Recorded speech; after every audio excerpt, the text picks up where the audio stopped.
Dando sequência na programação, convidamos a todos para assistirem agora o debate ao vivo com os nossos palestrantes do painel Meeting, o futuro da biomassa no Brasil.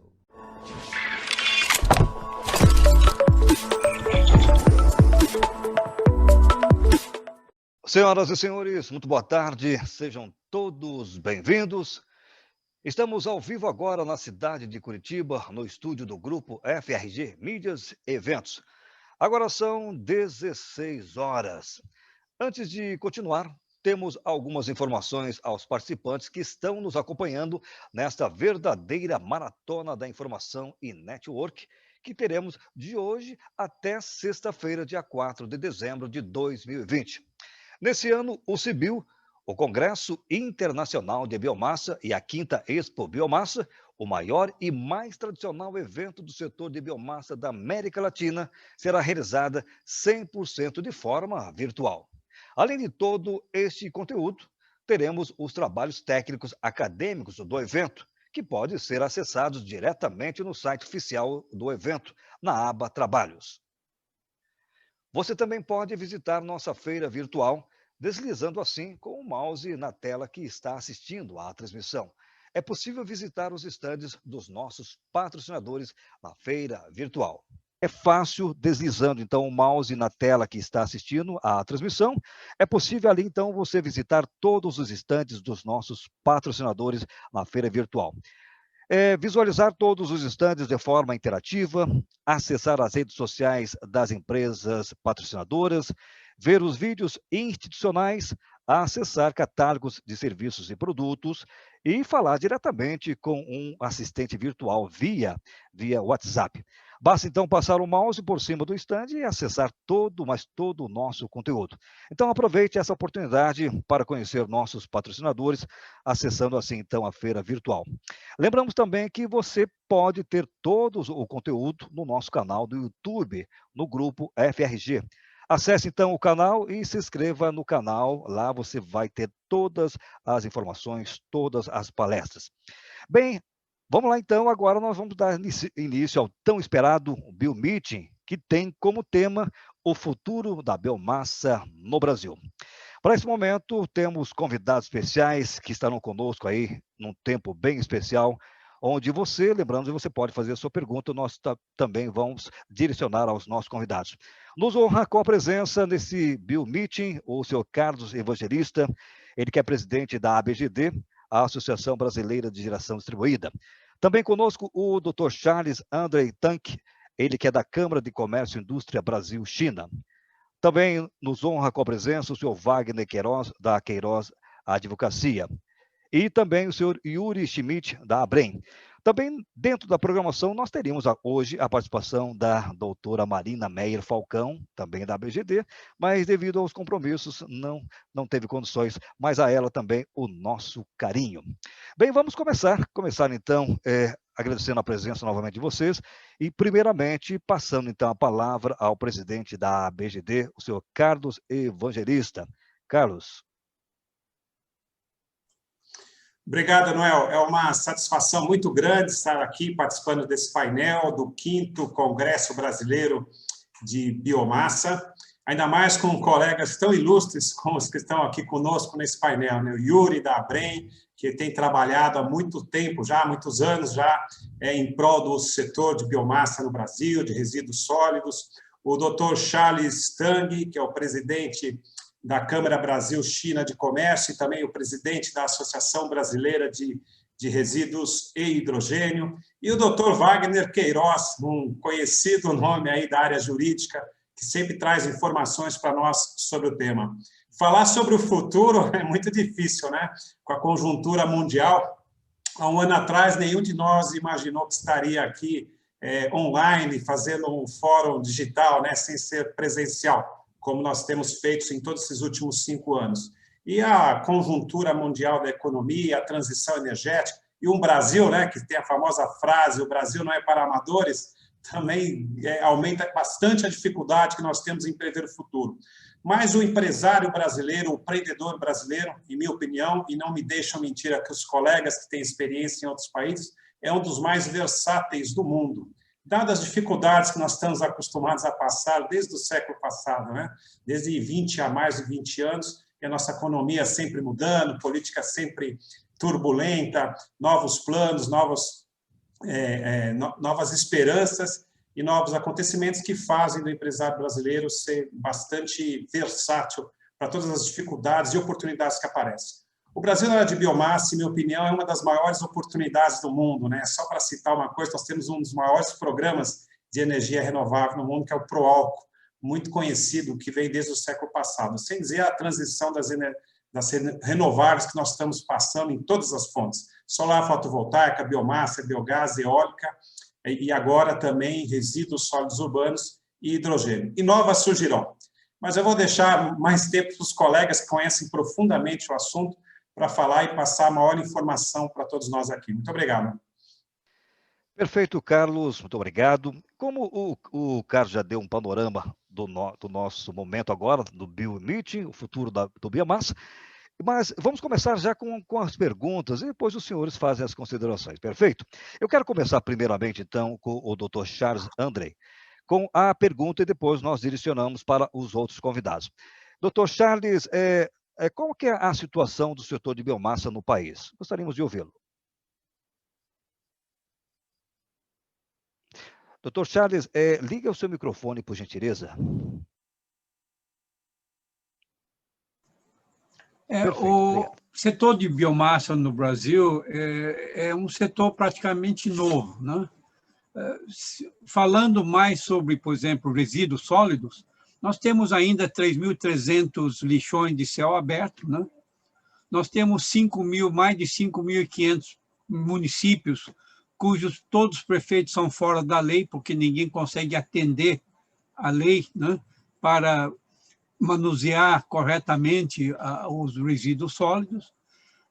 Mesmo nos aterros, uma grande parte, nós estamos poluindo o nosso lençol freático, né? E, por exemplo, o Yuri, que é o presidente da ABREM, é uma pessoa que tem trabalhado incansavelmente, né, para tentar contribuir para esse setor de resíduos sólidos. E a Associação Brasileira de Energia de Resíduos e Hidrogênio, não estamos também querendo incentivar a implantação de termoelétricas de lixo, ok? E, logicamente, os resíduos sólidos também, o hidrogênio verde também é de resíduos, né? Então, nós sabemos que o Japão já tem automóveis de hidrogênio, a China já está bastante avançado na automóveis de hidrogênio.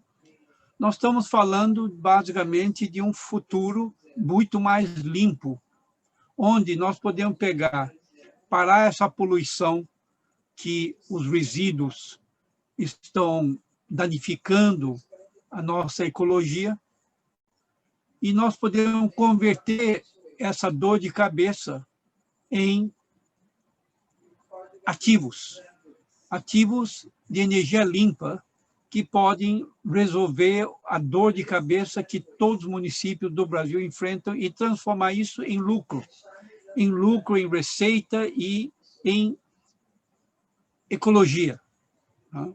Então, esse é basicamente o objetivo da Associação Brasileira de Energia de Resíduos e de Hidrogênio, e nós queremos implantar essa tecnologia de hidrogênio que ainda está engatinhando no Brasil, né?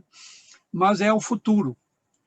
O futuro, nós vamos ver menos óleo diesel, menos óleo combustível, menos gasolina e muito mais automóveis elétricos, veículos elétricos, veículos de hidrogênio, movido a hidrogênio, até trens, né, e navios movidos a hidrogênio.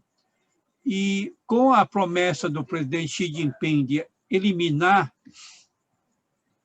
a emissão de carbono do segundo país de maior emissão do mundo, atrás dos Estados Unidos, e com a entrada do presidente Joe Biden, que luta muito pela, vamos dizer, preservação climática do mundo, eu acho que nós temos uma grande chance de progredir bastante, né, no desenvolvimento, né? E como eu falei, o presidente da Brains, o Yuri, é uma pessoa que tem se dedicado demais nisso, e a gente sempre olha para ele também para o desenvolvimento, o estudo tecnológico dele. A nossa associação, Associação Brasileira de Energia de Resíduos e Hidrogênio, que o Carlos Evangelista e eu fundamos, temos uma parceria forte com a Brains, né? Então, eu acho que todos nós juntos podemos fazer uma grande contribuição e também trazer contribuição do exterior. Dentro da nossa associação, tenho circulado dezenas de artigos sobre hidrogênio, né?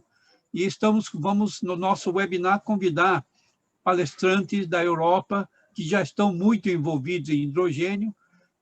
Como sabe, alguns países já estão bem adiantados em hidrogênio, para também poder mostrar para o Brasil o caminho, né? Logicamente, existem várias tecnologias para os resíduos, tem não só hidrogênio, como tem as grandes termoelétricas, mais voltado para a queima total, né, como fazem na China. A China tem mais de 450 só na última década de termoelétricas implantadas, né? E também pirólise, gasificação, etc. Então, eu acredito que tanto a Brains quanto a nossa associação, logicamente com a BGD, vamos poder fazer uma grande contribuição para esse setor tão crucial no Brasil, além de gerar empregos e investimentos, limpar o nosso meio ambiente. Obrigado.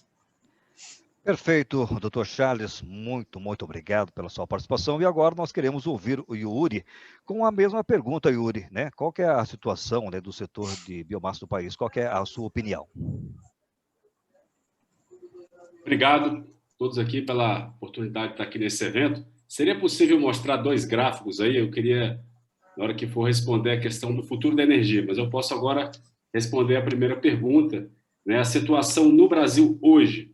Hoje nós temos nas prateleiras disponíveis diversas tecnologias para o tratamento e a recuperação energética de biomassa no Brasil. Agradeço aí o Charles Tanks pelas palavras de apoio. Nós estamos realmente à disposição sempre para auxiliar todos os players de mercado. É uma satisfação enorme estar aqui com o Carlos e o Charles, que estão trabalhando profundamente para ajudar a situação do resíduo sólido urbano no Brasil. Mas a biomassa ela vai um pouco mais além do resíduo sólido urbano. Como pontuou o Dr. Charles, a termoeletricidade é a melhor solução para o tratamento do lixo urbano, que é um tipo de biomassa mais heterogêneo, com várias composições, elementos diferentes, e resíduos também inorgânicos, que não tem uma dificuldade, né, de você separar. Então, a usina mais utilizada hoje é o Waste to Energy, que nós chamamos o WTE, é a melhor solução em questão de custo-benefício para tratamento desse lixo misturado. Obviamente, se você separar o resíduo na coleta seletiva, podemos fazer a biodigestão anaeróbia desse resíduo orgânico, né? Isso tem muitas usinas no mundo afora, mas hoje até na Europa tem chegado à conclusão que uma questão de custo-benefício seria mais rentável e mais adequado eu secar o orgânico e também colocar numa termoelétrica, né? E dos outros tipos de resíduos, né? Nós temos aí resíduos orgânicos de origem animal. Então, o esterco animal, principalmente do porco, ele tem uma rentabilidade alta, utilizando a biodigestão anaeróbia para a produção de biogás, biometano. O Brasil tem um RenovaBio. O biometano está dentro desse programa governamental de substituição, de recebimento de crédito de carbono por meio das distribuidoras de combustíveis que passam valores, né, para os produtores de biogás e biometano, né, que vem a partir dessa biodigestão do resíduo animal. E o Brasil, claro, é um dos líderes mundiais aí da produção do setor sucroenergético, produção de etanol, e nós temos 3 tipos de resíduos, né? O bagaço de cana incinerado para gerar eletricidade. Hoje, 10% da geração de energia elétrica no Brasil vem dessa biomassa, né? A gente chama carinhosamente de biomassa, mas é incineração de bagaço de cana-de-açúcar, né?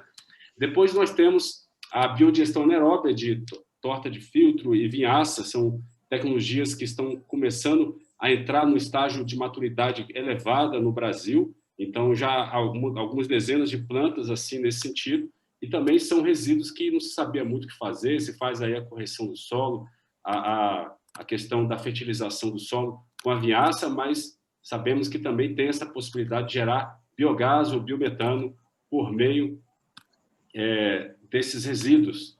E também tem outros resíduos, como casca de arroz, caroço de açaí, bambu. Esse evento vai falar de vários tipos de resíduos e tecnologias utilizadas. E aí tem a biodigestão anaeróbica desses resíduos, que é a produção de biogás e biometano. E nós também temos a questão da pirólise de biomassa. Podemos, por exemplo, fazer pirólise de madeira e diversos outros tipos de resíduos vegetais também para gerar eletricidade. E também a gasificação, qual a diferença da pirólise para a gasificação? Gasificação é com pouco oxigênio, então você gera o singás, ele é feito uma queima desse singás, pode ser para gerar eletricidade ou também para separar o hidrogênio, que está dentro da composição do singás. E também existe, a gasificação pode ser essa que você usa um processo de combustão normal, tradicional, né? Não combustão, assim, de aquecimento, né, da caldeira da gasificação, ou você pode usar a tocha de plasma, que tem um balanço energético negativo, ou seja, você precisa de um custo maior, mas você produz uma quantidade mais pura de hidrogênio. Então, tem plantas já em operação em estágio nível comercial, inclusive na Europa, nos Estados Unidos, que trabalham com plasma ou com gasificação. Plasma é um tipo de gasificação, né? Mas ela usa a tocha de plasma. Então, tem essas duas tipos, a gasificação convencional, que eu posso dizer, né? E essa mais apurada do plasma, produzindo hidrogênio. Ou então, você pode também queimar o singás e produzir eletricidade. Então, essa é a situação no Brasil. Temos essas tecnologias. Hoje, o Brasil aproveita 2% do seu potencial de biogás, que é por meio desses resíduos de biomassa, né, que nós temos disponíveis, e segundo a World Biogas Association. Então, o Brasil tem o maior potencial do mundo de biogás, ou seja, de biomassa. Então, é um mercado extremamente promissor. Obrigado, gente. Perfeito. Yuri, muito obrigado pela sua participação. Agora gostaríamos de ouvir o presidente da ABGD, Carlos, por gentileza. Obrigado, Léo. Existem tantas possibilidades no mercado brasileiro que a gente fica até sem saber em qual lugar, né, depositar todas as fichas, né? O Brasil é riquíssimo na área de agrobusiness e fonte abundante de biomassa para todos os lados, né? Bagaço de cana, palha de arroz, briquettes, pellets, cavaco, resíduos sólidos urbanos, hidrogênio verde, agora nós estamos falando, por ser exatamente um dos países, um dos líderes mundiais em agrobusiness, né? Tem suinocultura para biogás também, apesar de nós estarmos falando de biomassa. Enfim, de norte a sul, né, com o sol que a gente tem, que nós temos, isso ajuda muito o setor.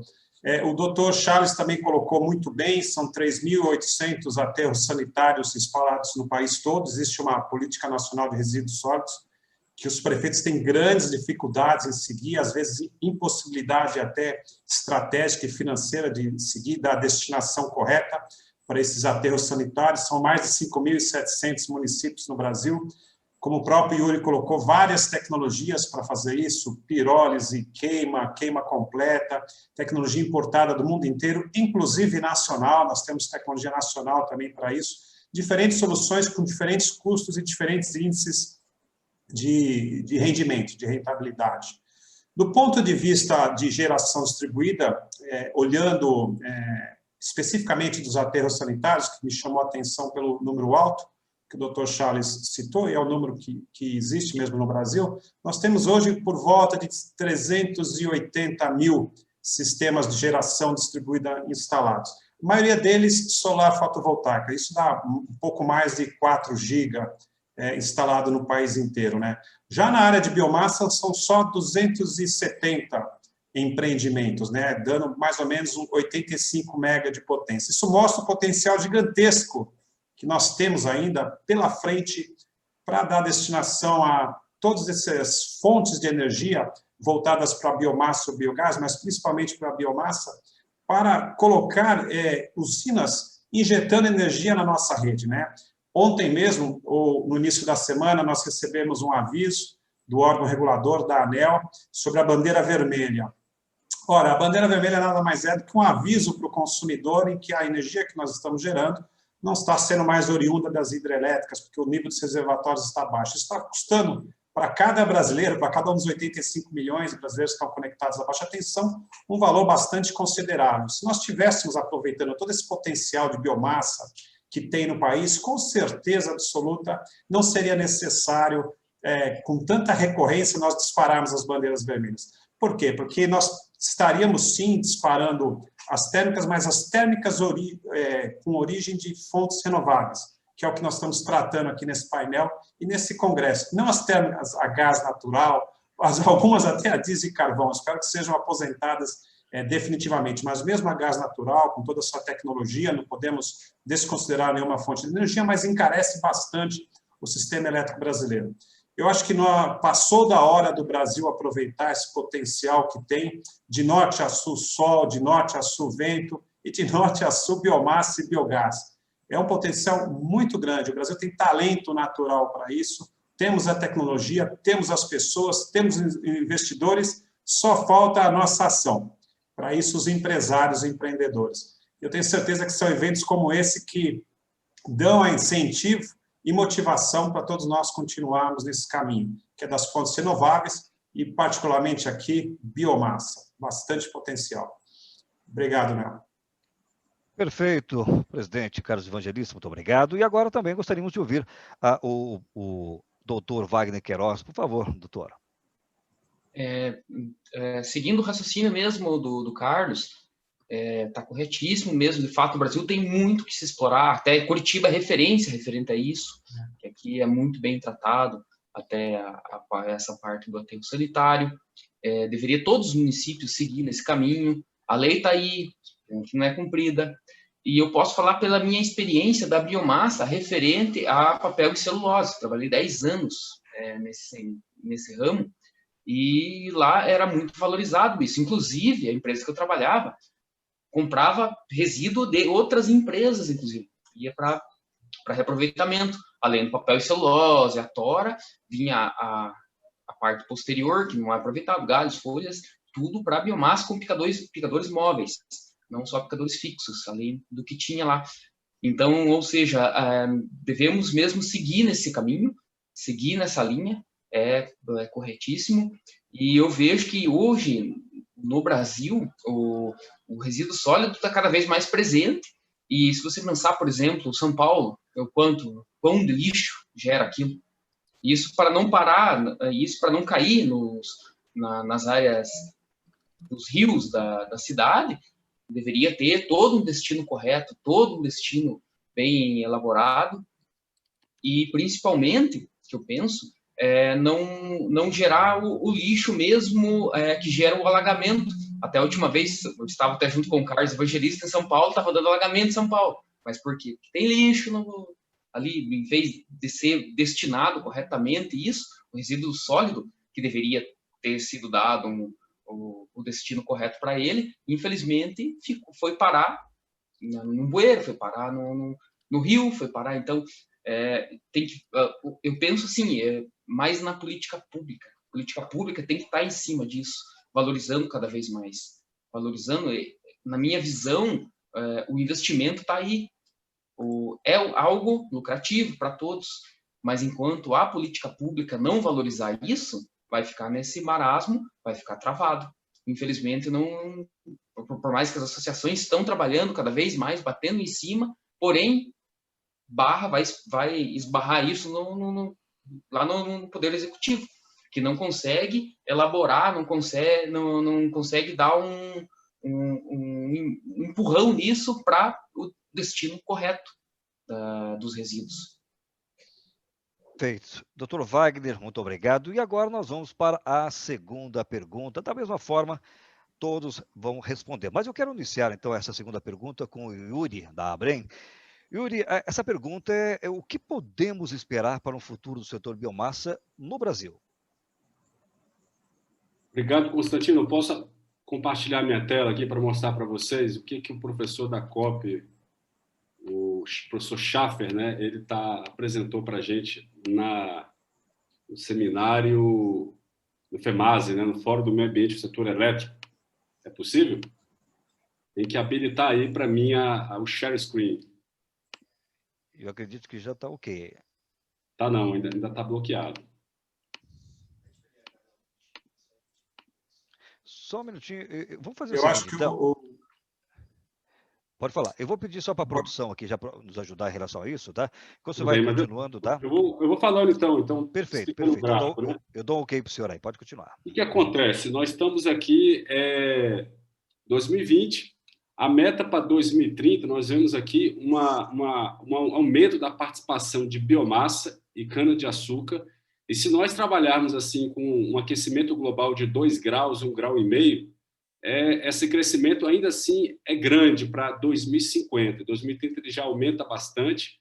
E quando nós olhamos ali a participação, por exemplo, de solar, energia solar e outras fontes, a participação ela é muito menor se nós queremos chegar no net zero. Eu digo isso porque a biomassa ela traz uma redução de gases de efeito estufa muito maior do que as outras fontes renováveis.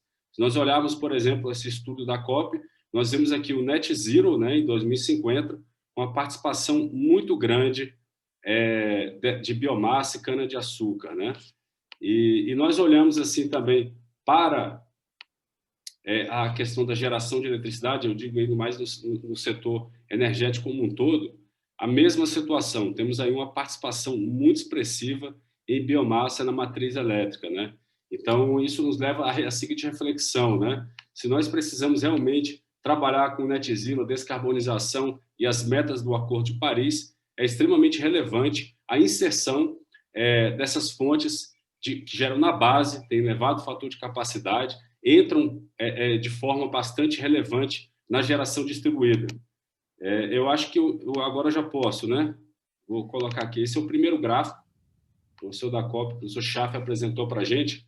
Como vocês podem ver aqui, a participação, né, de 2030, aqui verde claro, verde escuro, é biomassa e cana-de-açúcar, né? A gente vê uma participação grande e a biomassa, então, assumindo em 2050 o protagonismo, né, em quase todos os cenários aí que a gente olha para as metas de descarbonização, né, da economia. E aí, olhando aqui agora a geração de eletricidade, né, a matriz energética como um todo. Aí você, por exemplo, usar a biomassa como combustível, né, seja por meio do biometano, seja por meio do hidrogênio. E olhando aqui para o cenário que a gente vê aqui de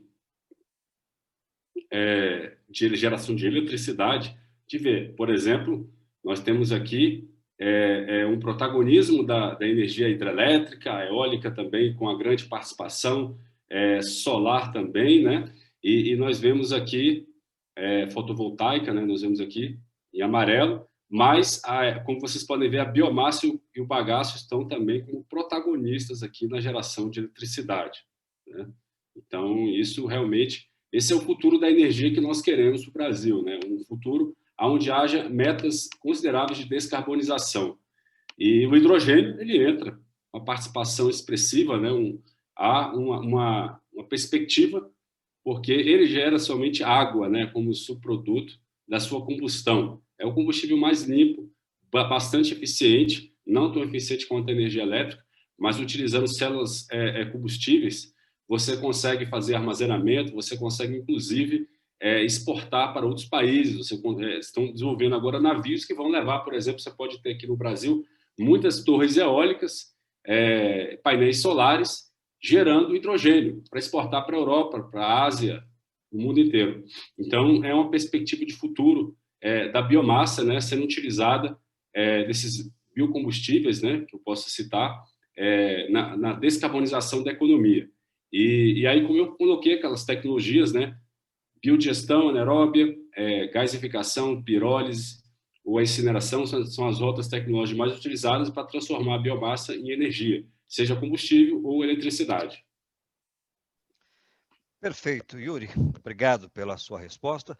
E agora também eu gostaria de ouvir a opinião do Dr. Charles em relação, né, o que nós podemos esperar do futuro do setor de biomassa no Brasil, Dr. Charles?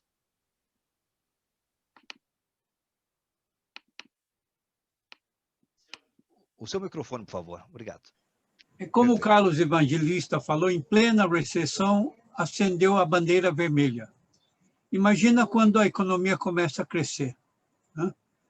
Então, e nós temos tanto potencial, tantos meios, né? E também não falta investimento, né? Não só os fundos brasileiros, como os fundos internacionais de energia verde, vamos dizer, energia limpa.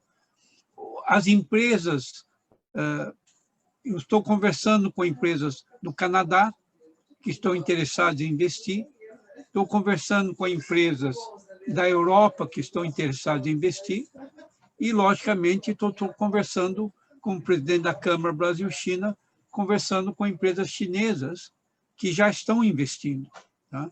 Então, nós temos um potencial gigantesco, tá? O que nós precisamos realmente também, junto com a Brens, é obter mais definições e apoio do governo, né? Então, nós temos todos os meios de transformar esse enorme potencial para auxiliar, tornar o Brasil ainda mais líder de energia limpa, porque o Brasil já é um líder de energia limpa, porque a nossa energia, em grande parte, vem de hidroelétricas, né? Nós fomos o primeiro país a desenvolver etanol para veículos em grande escala, e agora, com o crescimento do eólico e do solar, eu nunca entendia por que demorou tanto para o Brasil começar com energia solar, com um país com tanto sol, onde a cidade que tem a menor exposição solar no Brasil é muito superior à cidade de maior exposição solar da Alemanha, por exemplo. E a Alemanha está muito mais adiante, na dianteira do Brasil, na aplicação de energia solar. Mas, com pessoas e associações como essas nossas, tá? E eu acho que nós podemos, o nosso objetivo é basicamente de incentivar e auxiliar nos investimentos, na criação. A Câmara Brasil-China, por exemplo, nós temos conversado com associações de prefeitos de vários estados. Quando Santa Catarina tivemos 30 prefeitos participando. Agora vamos fazer com todos os prefeitos de São Paulo, do estado de São Paulo, fizemos com o estado do Rio Grande do Norte. Existe um imenso desejo dos prefeitos municipais de se livrar desse problema que aflige a todos eles e transformar, e economizar. Tem cidades que transportam, conversando com uma cidade do sul, eles transportam o lixo deles todo dia a 180 quilômetros. É um custo ridículo.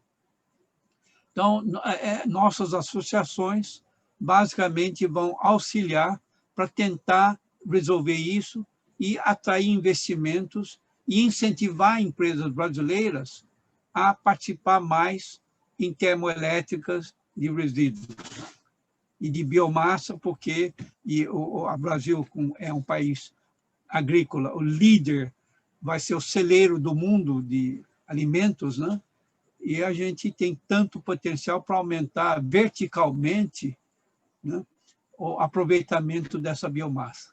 Obrigado. Perfeito, doutor Charles, muito obrigado. E também agora gostaríamos de ouvir a opinião do presidente da ABGD, o senhor Carlos Evangelista. O que podemos esperar, Carlos, em relação ao futuro, né, do setor de biomassa no Brasil? Qual que é a sua opinião?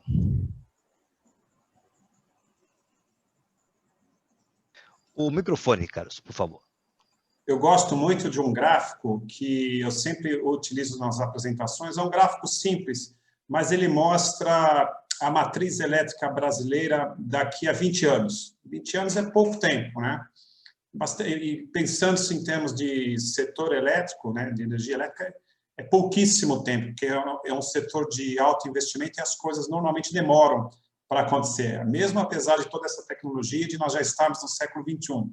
E nessa matriz, ela mostra, foi feito pela Bloomberg New Energy Finance, um pessoal altamente especializado, com pesquisas que olham para o passado e para o futuro e a conjuntura mundial.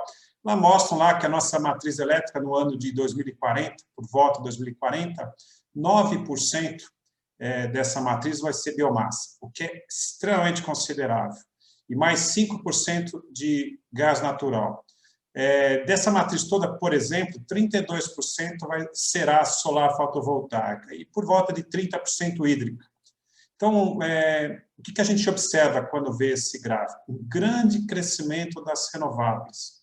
Apesar de todas as dificuldades que nós temos, um grande crescimento das fontes renováveis de energia. E biomassa cresce bastante. Isso quer dizer que nós teremos muitas oportunidades para a venda de equipamentos, para consultoria, para capacitação das pessoas, novas formas de injeção de energias no sistema elétrico brasileiro, profissionais, tecnologias de todos os países do mundo. Nós não podemos abrir mão de nenhum país do mundo, de nenhuma tecnologia, de nenhuma fonte de energia, né? O Brasil tem que se abrir para o mercado mundial, fazer negócios, evoluir, crescer. Não tem que escolher A ou B, C ou D. Tem que escolher o que for melhor para o país e trabalhar com todas as fontes, com todas as tecnologias. Vencerá ou dominará o mercado a empresa que tiver a melhor tecnologia, com melhor custo e melhor suporte. Pouco importa se ela é do norte, do sul, do leste ou do oeste. O que importa é o resultado final, que seja perene e bom para o sistema elétrico brasileiro. Biomassa tem grande capacidade de crescimento. Eu gosto de reforçar isso, porque isso é uma oportunidade enorme para o empreendedor da área de agrobusiness e da área de energia também. Nós temos fontes de energia de norte a sul, praticamente a gente tropeça em fonte de energia e dá até tristeza quando a gente ouve uma notícia que temos que ligar as térmicas a gás, porque vai faltar energia. Como o doutor Charles até colocou, ainda bem que estamos num período de recessão, né? Se nós estivéssemos crescendo como cresce em alguns países do mundo, mesmo no meio da pandemia, nós não era nem bandeira vermelha, era cartão vermelho, né? Fora, todo mundo que parava o país. Eu acho que o que a gente tem que fazer, nós estamos fazendo, esse pessoal aqui está fazendo, e eu fico feliz quando vejo os mais novos, a geração mais nova fazendo também, dar grande incentivo e defender com unhas e dentes a política de transição energética, né, os famosos 3D, digitalização, descarbonização, democratização, na verdade são 5 Ds e um S de compartilhamento. Compartilhamento de recursos e serviços. Eu acho que esse é o futuro que a gente tem que caminhar no Brasil e no mundo. Perfeito, Carlos. Obrigado pela participação. A segunda pergunta. Agora, para fecharmos, então, a segunda pergunta, gostaria também de ouvir o Dr. Wagner Queiroz. A sua opinião também, Dr. Wagner, né? O que esperar do futuro do setor de biomassa no Brasil devido à sua experiência? Vamos ouvi-lo. É um futuro muito promissor, Noel. Todos que estão nos vendo, todos que estão me assistindo. É um futuro muito promissor mesmo, assim como eu falei na primeira pergunta, reitero, o Dr. Charles falou a mesma coisa, Carlos Evangelista. Nós precisamos de políticas públicas para administrar isso, para que isso seja valorizado, para que isso vá para frente.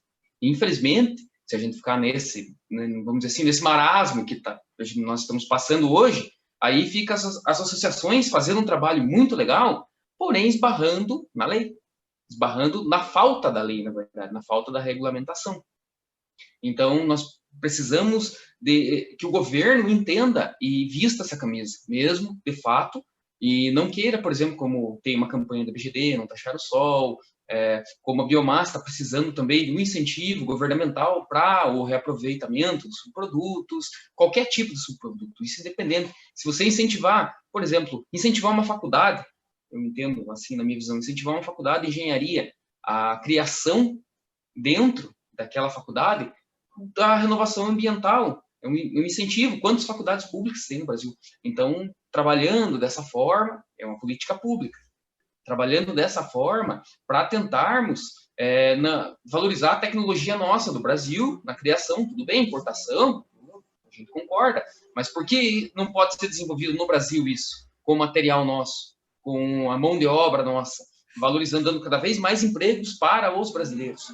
Então, eu vejo que tem que ter um trabalho muito por trás disso, principalmente dos órgãos do Poder Executivo, e Legislativo também, para que valorize cada vez mais essa mão de obra nossa que nós temos, essa tecnologia, porque o brasileiro é muito inteligente. O brasileiro sem dúvida, ele sempre se virou, ele sempre deu um jeito, muito inteligente. Ele deve ser valorizado. Então, ou seja, ele tem que ter incentivo para ele trabalhar para o bem, não para o mal. Então, ou seja, trabalhando nesse sentido, resíduos sólidos, cada vez mais desenvolvendo tecnologia de biomassa. Por exemplo, como eu falei, a minha experiência é mais da questão de celulose madeira, de celulose papel. Ali, a tecnologia era plenamente da Finlândia e do Canadá, sendo que chegava a máquina para nós, eu trabalhei no sentido de manutenção de máquinas de picadores móveis, ali chegava a máquina para nós, na época, nós adaptávamos a máquina à nossa necessidade, e a empresa autorizava, e era toda uma adaptação feita por nós. Então, a nossa mão de obra deveria ser valorizada, deveria ser muito valorizada, porque a máquina, o que acontecia? Vinha um engenheiro de fora do Brasil, o cara chegava, analisava, eles melhoraram, que legal. Beleza, na próxima série da máquina vinha com as melhorias que a gente fez. Então, ou seja, é uma tecnologia perdida. É algo que nós desenvolvemos que foi perdido. Isso foi por ralo. Ficou para quem é o fabricante lá de fora do Brasil. Então, continuando mesmo no raciocínio do Carlos e do Dr. Charles, o Brasil deve valorizar muito mais a mão de obra que ele tem, valorizar muito mais as tecnologias que ele tem, dando o mesmo suporte para isso dentro das políticas públicas. Perfeito, doutor Wagner. Muito obrigado. Bem, o doutor Charles gostaria de complementar algo? Doutor Charles, só ligar o microfone, por favor. Eu gostaria de dizer, nós, 2 anos atrás, nós trouxemos uma grande empresa chinesa que assinou um protocolo de intenções de investir quase 1 bilhão e 500 milhões para uma termoelétrica de 1.800 toneladas lixo dia, né? E o protocolo foi assinado com o governador de Brasília. Só que, em função da tecnologia que iria ser de incineração, a gente nunca conseguimos ir adiante com isso, né? Por causa de algumas resistências, embora, quando você for para umas plantas de termoelétrica dessa mesma empresa na China, você vai entrar em prédios de luxo, todo espelhado, sem nenhuma mosca e sem um cheiro, né? Então, a gente conseguiu impedir o investimento desse porte, né? Feito por empresas junto com empresas brasileiras e dando empregos, logicamente, a brasileiros, né? E isso também, eu sei que o Yuri tem se debatido muito nisso também, né? Então, a gente tem que ter legislação e apoio que possa permitir a solução dos problemas, os investimentos, tanto o investimento de fora como local, só que o Brasil, como nós sabemos, nós não temos poupança interna suficiente e nós dependemos de poupança externa. Então, isso também é um grande problema que atrapalha um pouco o avanço aqui no Brasil. Obrigado. Perfeito, doutor Charles. Já aproveitando, então, essa oportunidade em relação à sua participação agora, também nós queremos agora já gerar a última pergunta, ok? E aí eu gostaria de fazer essa pergunta aos senhores, né? O doutor Wagner já respondeu algo parecido, mas ele vai voltar também a responder. A pergunta aos senhores, eu quero passar primeiro, então, para o Yuri, depois o doutor Charles, o Wagner, depois, por último, o Carlos Evangelista. A pergunta é o seguinte: quais políticas públicas podem ajudar o setor de biomassa no país, na opinião de vocês? Primeiramente, o senhor Yuri, por favor. Mais uma vez, obrigado. Eu fiz algumas anotações aqui bastante salientes, né, de trabalhos que a Brain tem desenvolvido e o que a gente pode imaginar, o que a gente pode ainda caminhar juntos aí. Convido, inclusive, o Charles e o Evangelista para que nós possamos somar esforços nessas ações que estamos trabalhando. Aliás, nós já estamos somando, né? tenho que destacar que nós temos uma coalizão pela valorização energética de resíduos, onde faz parte a Brem, o WTRT Brasil, a ANIP, a Cogem, a BGD, temos também a BIMAC, a BEME, a BERS, acho que eu esqueci de mais alguém aqui, Sobratema, enfim, também Serve Brasil. Então, são associações que estão conectadas de alguma forma com a biomassa, com a geração de energia por meio da biomassa e dos resíduos sólidos urbanos. E aí eu destaco, primeira questão, algumas tecnologias precisam de algum incentivo um pouco mais robusto.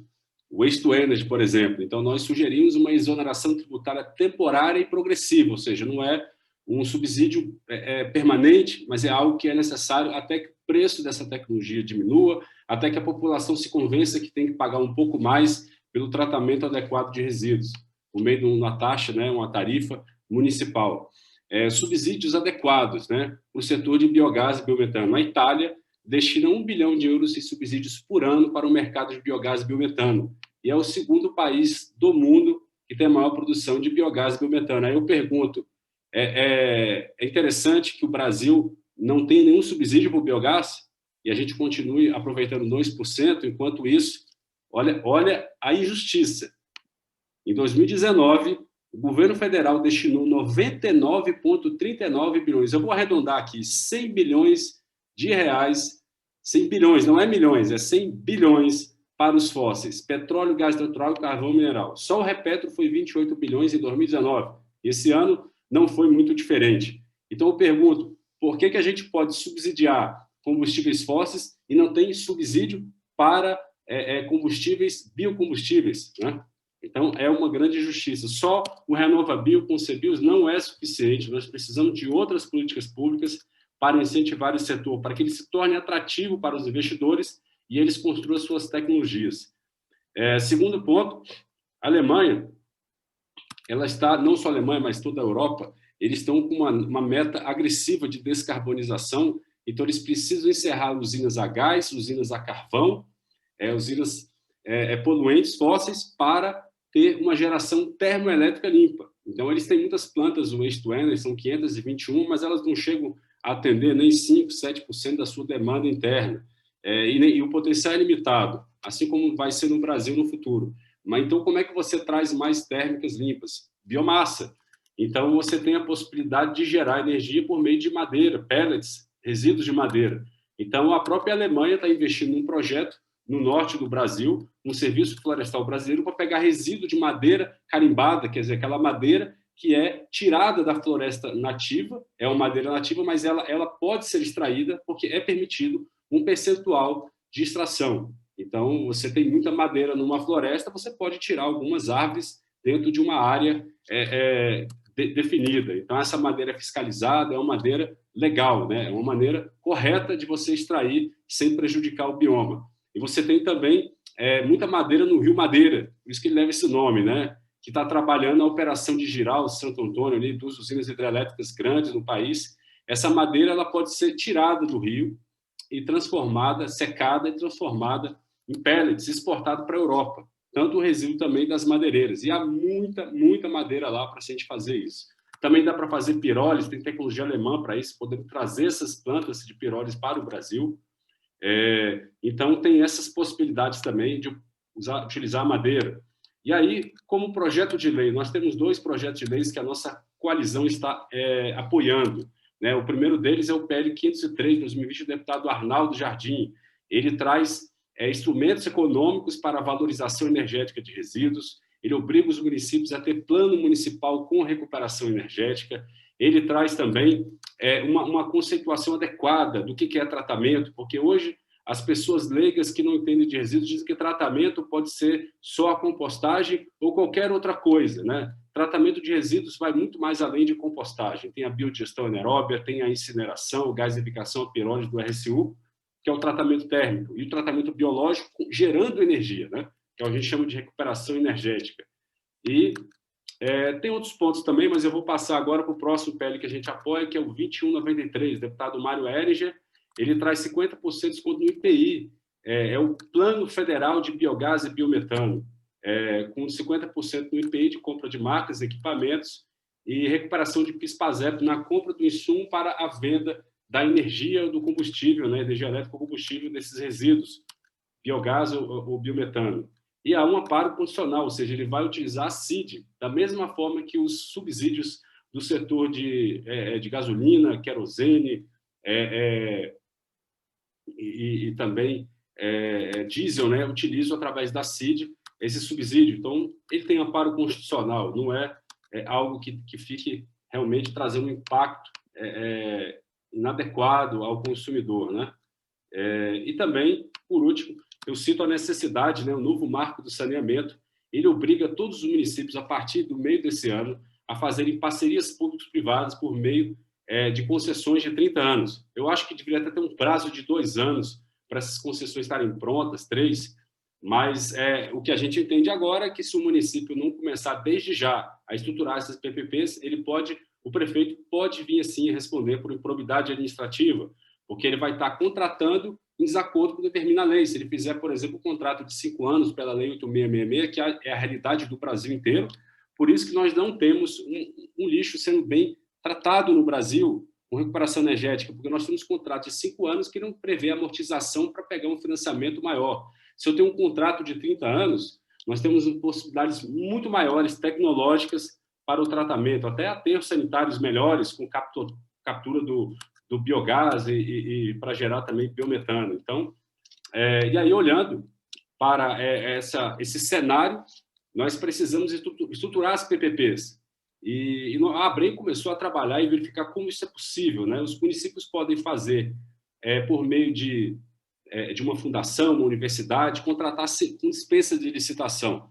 Aí eles contratam, então, instituições que estejam capacitadas, obviamente, para isso, que têm experiência, notoriedade, para fazer essas PPPs. Outra possibilidade é o próprio privado ele fazer um procedimento de manifestação de direitos, uma PMI, ou seja, ele pode botar em capital próprio um estudo de viabilidade técnica, econômica e financeira. Então, ele apresenta para o município, só que pode vir um concorrente, ele pode acabar perdendo aquele investimento dele, porque o procedimento é aberto para outros interessados.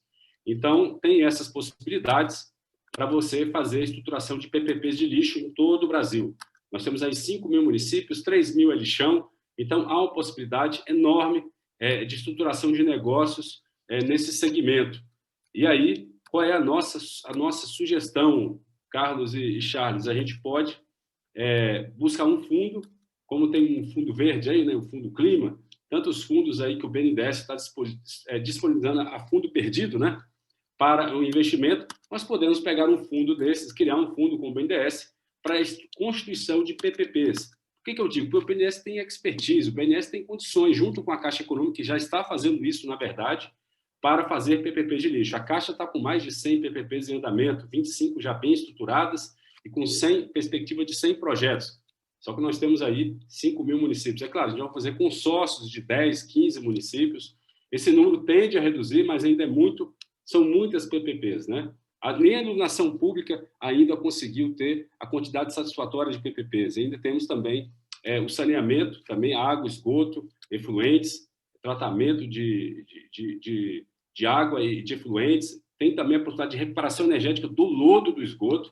Também é uma via tecnológica por meio de gasificação, por meio de biodigestão anaeróbica. A gente pode tratar o lodo do esgoto e gerar energia, ou biogás ou biometano. E aí, então, fica essa sugestão aí, essas de políticas públicas, e a ABREM está à disposição de todos vocês aí para somar esforço e poder trabalhar essas questões. Muito obrigado. Perfeito, Yuri. A sua contribuição foi muito especial para esta pergunta. Agora, eu gostaria também da opinião do Dr. Charles, a mesma pergunta, Dr. Charles, quais políticas públicas podem ajudar o setor de biomassa no país? Por gentileza, gostaríamos de ouvi-lo. Só ligar o seu microfone, por favor. Obrigado. Perfeito. Se a gente conseguir convencer a ANEEL a realizar leilões de energia de termoelétricas de resíduos, já seria um grande passo adiante, né? Uma das principais razões que nós tivemos tanto investimentos no setor de energia eólica hídrico e também solar, foi os leilões da ANEEL, onde você ganha um PPA de longo prazo que lhe permite financiar a implantação da termoelétrica. Então, é como o Yuri falou, a gente tem que, junto com, por exemplo, o deputado Arnaldo Jardim, que é nosso grande amigo, de tentar convencer, né, as autoridades de facilitar. Nós temos que aprender com a nossa própria história do Brasil. Quando lançamos o Proálcool, teve bastante incentivo, né? Hoje, logicamente, não tem mais, mas hoje o Brasil é o sucesso mundial de energia limpa veicular através do programa do Proálcool. Foi um sucesso estrondoso, né? Mas ela começou com incentivos. A China hoje é líder de energia solar, de energia renovável. Por quê? Porque no início também tinha bastante incentivo. Hoje, logicamente, não tem mais, né? Então, por exemplo, uma das dificuldades que nós enfrentamos quando a gente estava querendo fazer esse projeto de termoelétrica de resíduos em Brasília é isenção ou redução do ICMS para o consumidor da energia, que dificultava fechar as contas, né? Então, existe muito trabalho para ser feito, e o Yuri é muito bom nisso, né? Para a gente poder criar incentivos, legislação, porque é importante para o Brasil também aproveitar esses recursos que ela tem e resolver o problema ecológico, né, e de poluição que estamos sofrendo e transformar tudo isso em ativo, em receita, em ganhos, em empregos, investimentos para levantar a economia. Imagina se amanhã a gente conseguir implantar 500 termoelétricas de resíduos. Imagina quanto de investimento, de empregos, né? Então, é esse o nosso objetivo, né? A Associação Brasileira de Energia de Resíduos e Hidrogênio tem exatamente esse objetivo de tentar dinamizar, né, e atrair mais investidores e mais interesse para esse setor de termoelétrica de resíduos. Obrigado. Perfeito, doutor Charles. Agora, por gentileza, a opinião, por favor, do doutor Wagner Queiroz. Também gostaríamos de ouvi-lo. Por favor. Até o doutor Charles citando. Em um evento em Goiânia, nós entramos numa conversa com a doutora Bárbara Rubim, referente à política. A ANEEL faz política pública? Era a pergunta. E nós entramos. Bom, eu, na minha visão, falei, não, a ANEEL faz política pública sim, porque ela regulamenta. Ela regulamenta o que deve ser seguido, já que não existe uma lei que regulamenta a ANEEL. Ela falou, não. A ANEEL simplesmente fiscaliza e cria regulamentação porque a lei vem por trás. Então, a gente ficou naquilo. E faz política pública ou não faz política pública? E conforme a troca de governos ou vamos dizer assim, regulamentação, inclusive municipal, referente ao descarte correto do lixo. Então, tudo isso envolve muito. É uma máquina pública que tem que ser trabalhada. É uma máquina pública que tem que ser convencida. Então, ou seja, não é simplesmente a gente convencer o governo federal, o ministro de Minas e Energia consegue fazer alguma coisa através da ANEEL. Mas a ANEEL não consegue repassar isso para o município. Se o município, o prefeito está ali, e inclusive, né, gera assim, o brasileiro é conhecido pela corrupção, infelizmente, não era isso que nós queríamos, né? Aí tudo que o prefeito faz, já vem a oposição diz, não, tá tendo uma coisa, tá tendo um desvio de verba. Infelizmente isso acontece no Brasil. Enquanto o Brasil não se unificar, enquanto o Brasil não se abraçar, vamos dizer assim, enquanto nós não sermos brasileiros, para ser bem assim, um termo bem correto, enquanto nós não sermos brasileiros, infelizmente, vai ficar esbarrando sempre nessa regulamentação, sempre nessa política pública, sempre no jeitinho brasileiro, que é horrível, que nós não gostamos. Eu vejo assim que o Brasil ele tem que se unificar mesmo, de fato. O Brasil ele tem que entrar no consenso. O Brasil ele tem que nas associações sem conversar, assim como nós estamos conversando hoje, né, através de todas a associação e das associações. E assim, nós trabalhamos também, assim, eu como jurídico trabalhando, e eu atuo por algumas ONGs, então, na minha visão, eu preciso uma unificação, a gente chegar no consenso, chegar no final, pensar assim, nós somos um grupo, é um cooperativismo isso aqui, um país tem que ser cooperativo, enquanto não for cooperativo, enquanto for cada um pensar no seu, cada um pensar na sua coisa, vai ficar nisso mesmo. Infelizmente, o Brasil não vai crescer e, em vez de ajudar todos, prejudica todos. Não chega num consenso. E assim como o trabalho da BGD é indiscutível, é fenomenal, tem inúmeras associações assim que não é indiscutível. Eles são porque são um cooperativismo, abraçam as empresas trabalham juntas, tudo junto dá certo no final. Perfeito, Dr. Wagner. O Yuri precisou sair devido a um compromisso, mas nós vamos fechar com chave de ouro o nosso BioMeet, o futuro da biomassa no Brasil. Agora vamos ouvir o presidente, o Carlos Evangelista, por favor. Queremos também a sua opinião. Obrigado. Bom, quando a gente fala em políticas públicas, a primeira coisa que nos vem à cabeça é incentivos, né? Incentivos fiscais, subsídios. Hoje é quase que crime falar no Brasil incentivo e subsídio, né? E tem uma diferença entre subsídio, que é uma forma de apoio monetário, normalmente concedido para pessoa física ou jurídica, para fomentar o desenvolvimento de um setor ou um segmento. Diferente de incentivo, especial incentivos fiscais, que são medidas que normalmente excluem, ou totalmente, ou uma parte, do crédito tributário, né? Então, cobra menos impostos, digamos assim, com a finalidade de desenvolver aquele setor ou segmento. O doutor, eu não lembro se foi o Yuri, acho que foi o doutor Charles, falou dos incentivos dados para o petróleo, por exemplo. Realmente são 240 bilhões para a Repetro até 2040, né? Aliás, 400 bilhões, né? Foram 240 até 2020. Até 2040 vai chegar a 400 bilhões essa conta. 7 bilhões só para a conta de consumo de combustível na região norte do país. 1 bilhão para o carvão. Não estou falando aqui que esses subsídios, e isso é subsídio mesmo, não são necessários, né?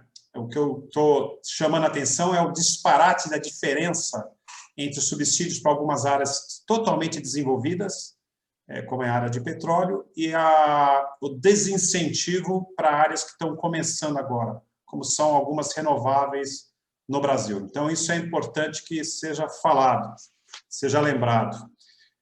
E que pese, nós também não podemos ser injustos, né? Existem algumas políticas públicas no Brasil, algumas já começaram a terminar, nós temos lá a Política Nacional de Resíduos Sólidos, né? Está lá posta a lei, tem o RenovaBio, o doutor Charles lembrou muito bem, o Proálcool, acho que é o maior programa de energias, né, de fonte de biocombustível do mundo.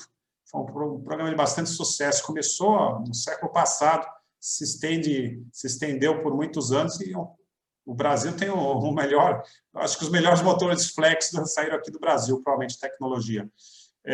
O Yuri colocou bem também, tem 2 PLs rodando, se não me engano é o 503 e o 2193, mas não podemos esquecer que a média de tempo que demora no Brasil para um PL ser aprovado, um projeto de lei, depois de tramitar de todas as comissões, ser votado e receber todas as emendas possíveis a ponto de desconfigurar ele quase que totalmente quando chega lá no final, porque são 5 anos.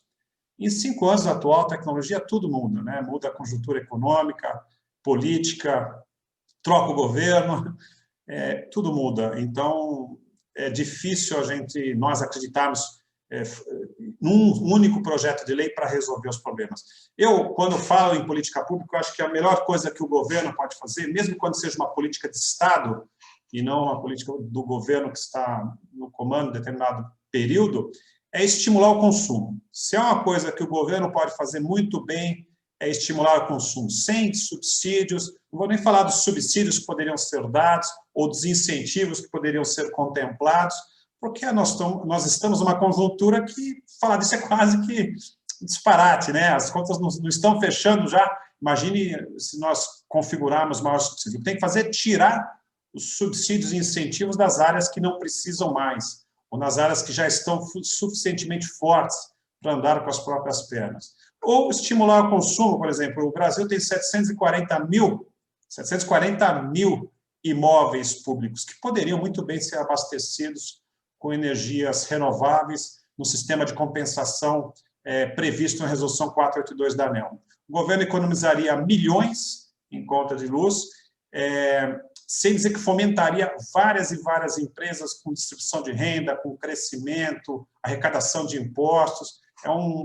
Seria um círculo virtuoso, somente estimulando a utilização de energias renováveis através da geração distribuída com qualquer uma das fontes que nós citamos aqui, nos prédios públicos. Escolas, creches, prefeituras, em mais de 70% dos municípios brasileiros, hoje já chega a geração distribuída. Pode chegar com todas as fontes. Basta ter um incentivo do governo através de políticas públicas. Não estou falando em um tostão de subsídio, apenas incentivar a demanda.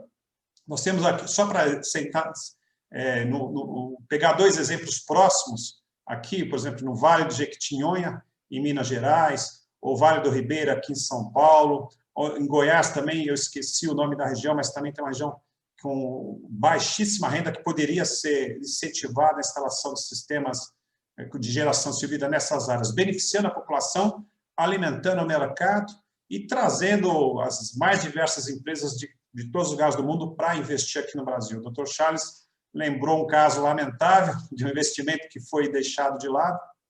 Não tenho em detalhes os motivos, mas com certeza nós poderíamos aproveitar muito melhor quando aparece um investidor, tanto aqui do Brasil quanto de fora do país, querendo investir, correr riscos, criar empregos e trazer tecnologia para o Brasil. Então, para terminar, porque o nosso tempo também, acho que já está bastante esgotado, eu acho que a melhor política pública é aquela que incentiva a demanda. Porque com a demanda, sem demanda não tem mercado, não tem nem razão de existir o mercado. Incentivando a demanda, e o poder público tem todas as ferramentas para fazer isso, todo o resto do mercado segue e atende a demanda. Perfeito. Presidente Carlos Evangelista, muito obrigado pela sua participação. Bem, senhoras e senhores, nós chegamos então ao final, agradecendo então a participação de vocês. Queremos aqui de todo o coração agradecer a cada um de vocês, agradecer então ao presidente da ABGD, Associação Brasileira de Geração Distribuída, ao seu Carlos Evangelista, agradecer também ao Dr. Charles Andrei Tanque, da Câmara de Comércio e Indústria Brasil-China, também o nosso muito obrigado ao Dr. Wagner Queiroz, da Queiroz Advocacia, e também o senhor Yuri Schmidt, da Abrem. A vocês, muito, muito obrigado. E assim nós encerramos o BioMeet, o futuro da biomassa no Brasil. Esse painel foi muito, muito especial também. Tivemos pessoas conectadas no Brasil e também no mundo, incluindo Argentina, Estados Unidos da América, Canadá, Portugal, Espanha, Colômbia e também conosco o Chile. O CBio, Congresso Internacional de Biomassa, e a 5ª Expo Biomassa, o maior e mais tradicional evento do setor de biomassa da América Latina, realizado 100% de forma virtual. Abordam os principais temas do setor, como tendências, novas tecnologias e também a promoção de produtos e também equipamentos e tecnologias, reunindo assim toda a cadeia produtiva do setor de biomassa na América Latina. Lembrando que durante o evento você pode participar com as suas perguntas para os nossos palestrantes. Utilize então a hashtag lá no Twitter, o hashtag DúvidasCBio. Informe então o seu nome e também a sua cidade. Lembrando também, acesse abaixo então os stands virtuais, né, da 5ª Expo Biomassa. Lembramos que você também pode participar lá do nosso canal do YouTube, participando de todo o conteúdo. Se inscreva no nosso canal. Canal Grupo FRG. Novamente, a vocês que estiveram conosco, Carlos, o senhor Charles, Dr. Wagner, muito obrigado também, Yuri. Desejamos a vocês uma bela tarde. Muito obrigado a vocês. E assim, nós encerramos. Agradecemos a todos vocês que estiveram conosco, ligadinhos aqui. E agora, nós encerramos, então, o nosso primeiro dia. Lembrando que a nossa programação, vamos retornar amanhã, então, às 8h30. Novamente, o nosso carinho é cada um de vocês. Tenham todos uma boa noite. O grupo FRG Mídias e Eventos faça parte também dessa história. Até amanhã, se Deus quiser. Um abraço a vocês. Tchau, tchau. Até amanhã, obrigado.